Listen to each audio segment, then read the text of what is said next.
नमस्कार दोस्तों, स्वागत है आप सभी का हमारे YouTube चैनल कंपटीशन एक्सप्रेस के पर। यहाँ हम शशि शरण सर द्वारा लिखित NCERT 360 डिग्री बुक के सभी विषयों को कवर करेंगे। तो आज की वीडियो में हम NCERT हिस्ट्री में क्लास 6 के चैप्टर नंबर 4 को देखेंगे। चैप्टर 4 का नाम है क्या बताती है हमें किताबें और कब्रें। इसका क्वेश्चन नंबर 1 है, वेद कितने प्रकार के होते हैं। तो वेद कितने प्रकार के होते हैं? 4।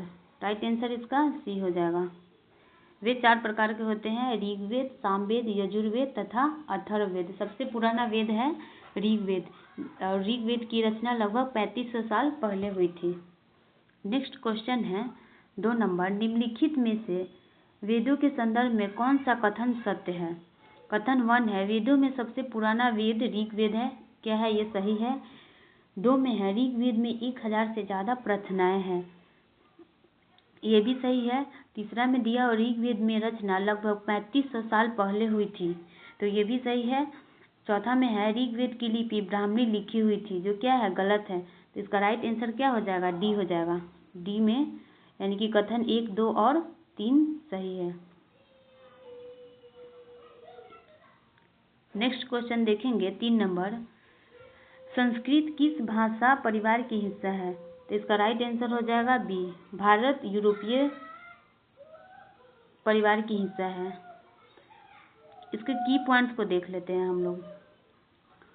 संस्कृत भाषा यूरोपीय यानी भारत यूरोपीय भाषा परिवार का हिस्सा है। भारत की कई भाषाएं जैसे असमिया, गुजराती, हिंदी, कश्मीरी और सिंधी, एशियाई भाषाएं जैसे फारसी तथा यूरोप की बहुत सी भाषाएं जैसे अंग्रेजी, फारसी, जर्मनी, यूनानी, इतालवी, स्पेनिश आदि इसी परिवार से जुड़ी हुई है।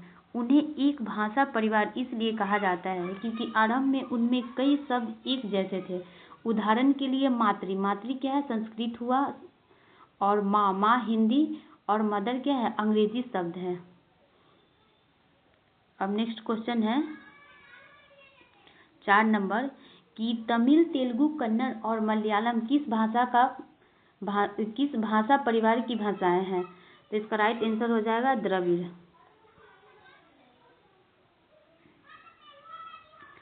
नेक्स्ट क्वेश्चन है 5 नंबर, झारखंड और मध्य भारत के क्षेत्र में बोली जाने वाली भाषा किस परिवार से जुड़ी हुई है। तो इसका राइट आंसर है डी नंबर यानी ऑस्ट्रो एशियाटिक से। नेक्स्ट क्वेश्चन है 6 नंबर, निम्नलिखित कथन पर विचार करें। पहला कथन दिया हुआ है कि ऋग्वेद का उच्चारण किया जाता था और श्रवण किया जाता था, न कि पढ़ा जाता था। दूसरा है, ऋग्वेद में विश्वामित्र नामक ऋषि और देवियों के रूप में पूजित 2 नदियां गंगा और सिंधु के बीच संवाद का ही अंश है। तो इसका राइट आंसर है ए यानी कि केवल एक सही है।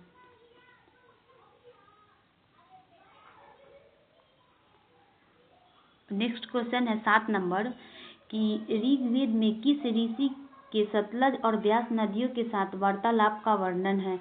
तो विश्वामित्र के साथ, यानी राइट आंसर 1 हो जाएगा।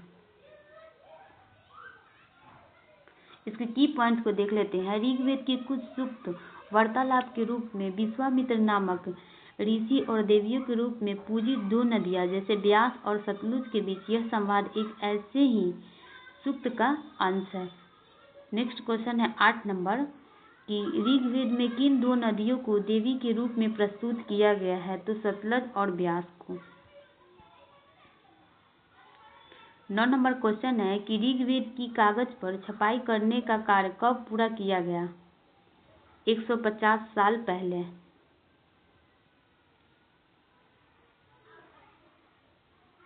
नेक्स्ट क्वेश्चन है, निम्नलिखित में से सही कथन का चयन करें। सही कथन को बताना है। कथन 1 है, ऋग्वेद में मवेशियों, बच्चों और घोड़ों की प्राप्ति के लिए अनेक प्रार्थनाएं हैं। दूसरा है, मवेशियों को प्राप्त करने के लिए लड़ाइयाँ की जाती थी और लड़ाइयाँ वैसे जमी के लिए की जाती थी जो उपजाऊ हो तथा जहाँ अच्छे चारागाह हैं। तीसरा है, अधिकांश युद्धों में पुरुष और स्त्रियाँ दोनों भाग लेती थी और उनकी अस्थायी सेना भी थी। तो इसमें क्या सही कथन को चूज करने के लिए पूछ रहे हैं ना, तो इसका राइट आंसर 1 हो जाएगा, यानी कि कथन 1 और 2 सही है।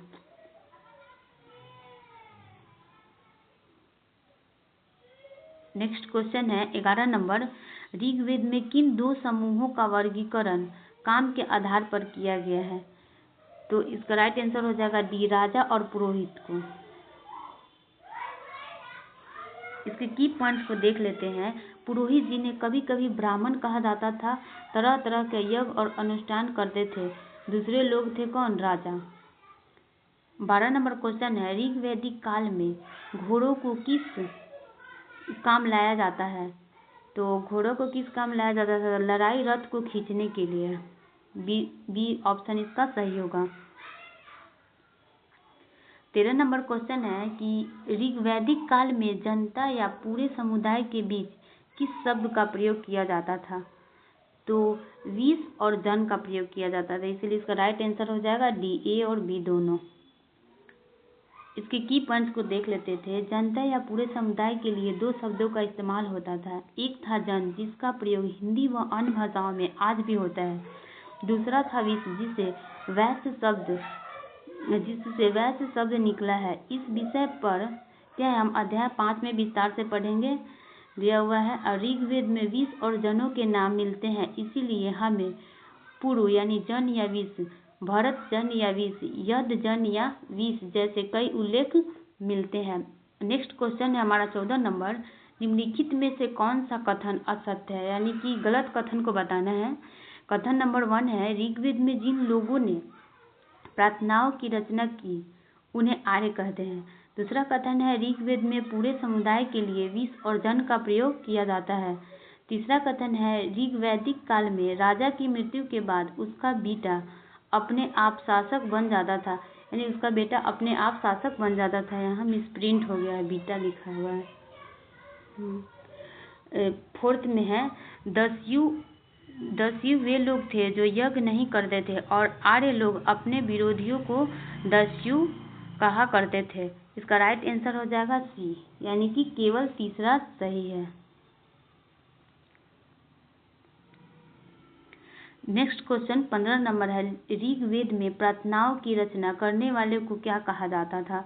तो आर्य कहा जाता था।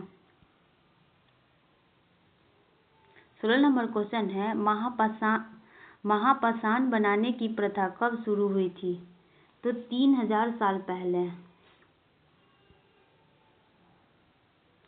इसके की पॉइंट्स को देख लेते हैं।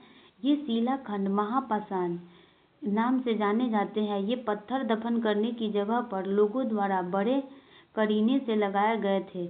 महापाषाण कब्रें बनाने की प्रथा लगभग 3000 साल पहले शुरू हुई। यह प्रथा दक्कन, दक्षिण भारत, उत्तर पूर्वी भारत और कश्मीर में प्रचलित थी। नेक्स्ट क्वेश्चन है 17 नंबर, निम्न में से कौन से कथन सही है? सही कथन को बताना है। यहाँ कथन 1 है, महापाषाण में गोलाकार सजाए हुए पत्थर मिले हुए हैं और कई बार अकेला खड़ा हुआ पत्थर मिलता है जो जमीन के नीचे कब्रों को दर्शाते हैं। दूसरा कथन है, महापाषाण पत्थर दफन करने की जगह पर लोगों द्वारा बड़े करीन से लगाए जाते हैं। तीसरा है, मृतकों को खास किस्म के धातुओं के बर्तनों के साथ दफनाया जाता है। इसका राइट आंसर हो जाएगा बी, यानी कि कथन 1 और 2 सही है।